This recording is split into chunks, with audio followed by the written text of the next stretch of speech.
Welcome to Watch Symposium. I'm Austin, and this is a custom video for David. He writes, "Dear Austin, love your work. I lived in Tokyo for 3 years in the early 90s, so I also enjoy your jaunts around Tokyo and beyond, as well as your deep psychological insights. Thank you, David." As background, I'm a middle-aged architect who, after decades of owning what I now know as shitters, sold them off and began purchasing higher quality watches about a year and a half ago. Working from left to right in the photo, I began with a Grand Seiko SBGJ011 High Beat GMT, which was followed by a Tudor Black Bay 58. I then bought a pre-owned Rolex OP 36mm blue with the 369 dial for my son, who was bar mitzvah just before COVID-19 locked everything down. I liked that watch so much that I bought myself a similarly sized OP, which blends the Explorer and Air King dials. He says similarly sized, so I'm kind of assuming this might be the 36mm version. I love both of these Oyster Perpetuals, and as you may know if you've watched my channel, I came close to buying that very same 36mm 116000 with the blue 369 dial that your son has. Was it a mistake not getting it? In retrospect, probably, all right, because I think we've seen the last of the Explorer 369 dials on the Oyster Perpetual, so that's an awesome watch for your son to have.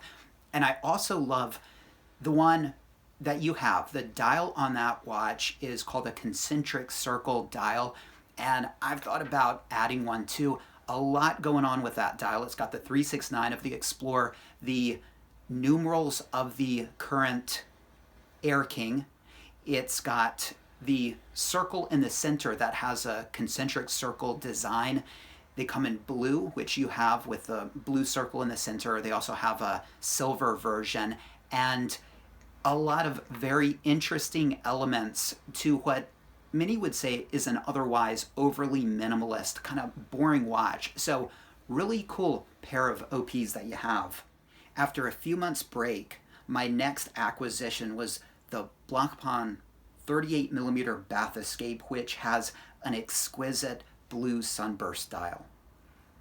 My last purchase to date was a brand new 37mm rhodium dial Yachtmaster from an authorized dealer in January, to whom I had by off chance inquired regarding availability, and he had one in stock. I purchased it right away at list with box papers and the 5-year warranty. All right, so from here we get into the details of his watch, and that's going to be for another video. But looking at his collection, what do you guys think?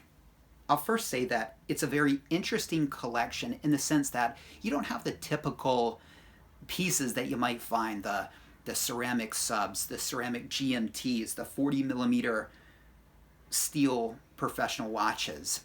So it's a very unique collection, and there's a lot of brand diversity in this collection. But I'll tell you now that he wants to change things up, all right? He wants to sell a couple of pieces, either to consolidate or to make room for something else. So before we get into part 2, drop a comment in the comment section.